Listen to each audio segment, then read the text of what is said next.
तो भाई लोग कैसे हो आप सभी। क्योंकि भाई आज हम ना कल की मूवी का रिव्यू करने वाले हैं, क्योंकि ये मूवी मुझे फर्स्ट डे फर्स्ट शो ही देखनी थी और मैंने फर्स्ट डे सेकंड शो देखी। क्योंकि यार कुछ दोस्त आने वाले थे, उनका वेट करते करते 3 बज गए और 3 बजे का शो मैंने देखा। उससे पहले वाला जो शो था ना वो 12 बजे का था। मैंने बोला यार चलो ठीक है, 2-3 घंटे लेट ही देख लेंगे, लेकिन मूवी का दोस्तों के साथ मजा तो ले लेंगे। तो मजा तो बहुत ले लिया। अब बात करते असल में मूवी की कहानी क्या है, कहानी की शुरुआत कहां से होती है और आखिर में नाग अश्विन ने लोगों के सामने क्या परोसा है और लोगों को क्या पसंद आ रहा है मूवी के अंदर का। और भाई जो इमेजिनेशन की है नाग अश्विन ने वो किस तरह से की है। तो बात करते हैं कहानी की। तो भाई कहानी जो है वो काशी से शुरू होती है और काशी के अंदर एक कॉम्प्लेक्स है जहां पर खाना पीना सब कुछ रखा गया है और ऐसे बहुत सारे लोग हैं जो कॉम्प्लेक्स में नहीं जा सकते। तो उनके लिए क्या है, क्योंकि उनको जाने के लिए लगभग 1 मिलियन जो यूनिट्स हैं वो लगते हैं। अब वो तो किसी के पास होते नहीं है और उसी भागदौड़ में रहता है अपना प्रभास यानी कि भैरवा। उसके पास भी यूनिट्स नहीं होते हैं। वो बस एक जैकपॉट की या फिर एक लॉटरी का एक इंतजार करता है कि ऐसा कोई मुझे काम आ जाए जिसकी वजह से मुझे 1 मिलियन यूनिट जो है वो मिल जाए। तो मूवी का फर्स्ट हाफ जो है वो भाई दिशा पाटनी आती है, कुछ एक गाना गाती है, वो थोड़ा वेस्ट ही लगा मुझे मूवी के अंदर।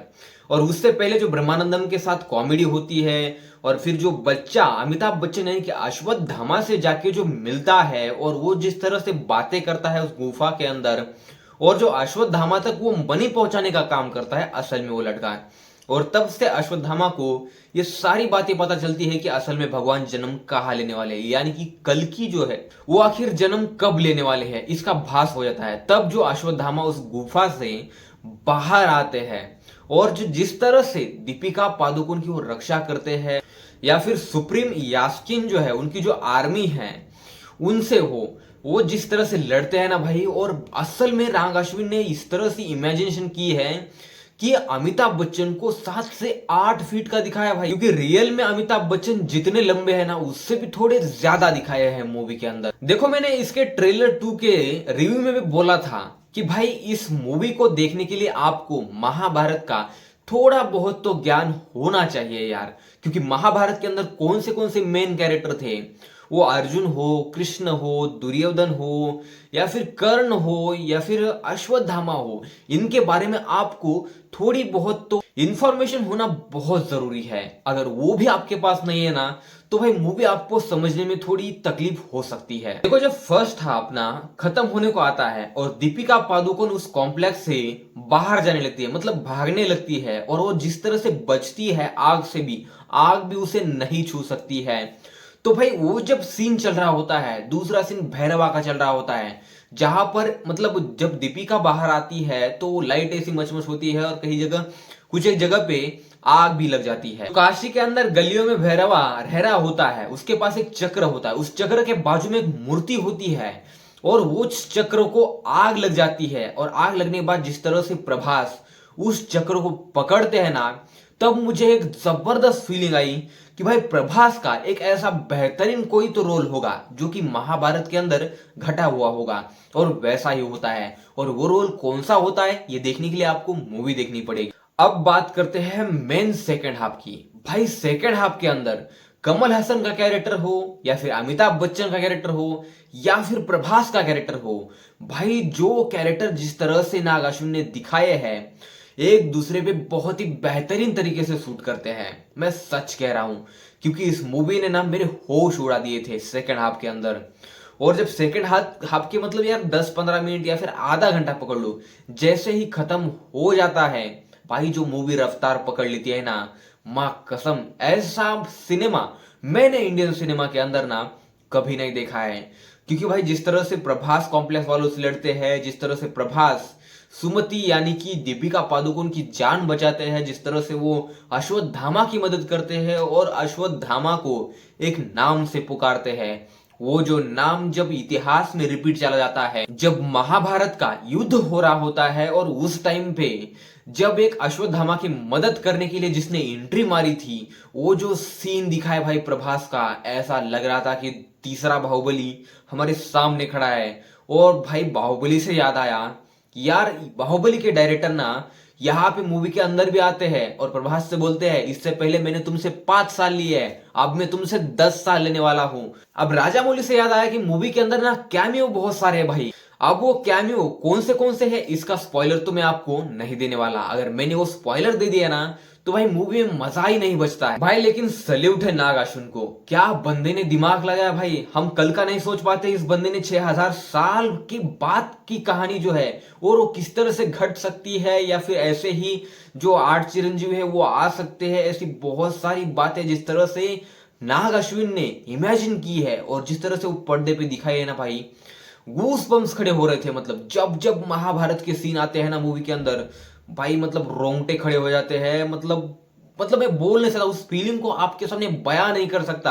आप खुद थिएटर के अंदर जाओ और इस मूवी को एक बार जरूर देखो यार, क्योंकि ये मूवी देखने लायक है।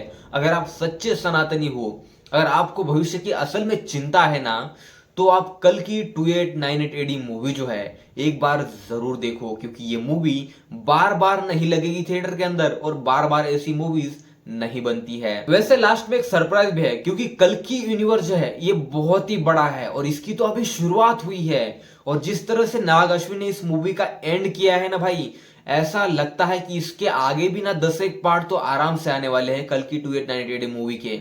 क्योंकि नाग अश्विन ने वो अब मतलब एक धारा होती है ना जो कि मतलब यार ऑडियंस को पकड़ के रखना है, वैसी कहानी जो है नाग अश्विन ने पकड़ ली है। और अब ये कहानी अगर वो कंटिन्यू करते हैं ना, आराम से ये मूवी 1000 करोड़ तो कमा ही लेगी, इसमें कोई शक नहीं है। लेकिन जब इसका दूसरा पार्ट आएगा, तीसरा पार्ट आएगा, ये जब इसके पार्ट आएंगे ना तो भाई धाकड़ कमाई करेंगे। और नाग अश्विन ने एक बात बहुत ही बेहतरीन की है मूवी के अंदर, हर एक कैरेक्टर को स्क्रीन प्रेजेंट ना इतना बेहतरीन दिया। वो छोटा से छोटा कैरेक्टर हो या फिर प्रभास हो, फर्क नहीं पड़ता है, लेकिन सबको समान स्क्रीन प्ले दिया है। अब देखो दूसरे पार्ट के अंदर ये तो बात साबित हो जाती है कि प्रभास को जो है वो स्क्रीन प्ले जो है, वो स्क्रीन प्रेजेंट जो है बहुत ही ज्यादा मिलने वाला है। क्योंकि प्रभास लास्ट में ना सुमति को लेके चले जाते हैं और इस मूवी के लास्ट में कमल हसन को जो सीरन होना चाहिए था और जो पाना चाहते थे, एक बूंद ही सही, लेकिन वो मिल जाता है। और उसके बाद जो कमल हसन पावरफुल बनते हैं ना भाई, वो कमाल का था। और जिस तरह से उनका शरीर ट्रांसफर हो जाता है पूरी तरह से, वो सीन बहुत ही बेहतरीन तरीके से फिल्माया है। और कुछ एक इंटरव्यू के अंदर ना नाग अश्विन ने कहा भी था कि हमने महाभारत का सीक्वल बनाया है। भाई असल में नाग अश्विन ने ना महाभारत का सीक्वल ही बनाया है। मतलब यार जब जब वो महाभारत के सीन आ रहे थे ना, मुझे ऐसा लग रहा था ये मैंने क्या देख लिया, मतलब भाई क्या देख लिया मैंने। और इतना बेहतरीन तरीके से उन सारे महाभारत के सीन को जिस तरह से फिल्माया है ना नाग अश्विन ने, कमाल का भाई। विजुअल हो या फिर इसके वीएफएक्स हो, सीजीआई हो, हर चीज टॉप नॉच प्रेजेंट की है। भले ही इसके प्रमोशन में पैसा खर्च नहीं किया है, मैं तो कहता हूं अच्छा हुआ कि प्रमोशन में इन्होंने पैसा खर्च नहीं किया, वही पैसा इन्होंने मूवी के अंदर खर्च किया है।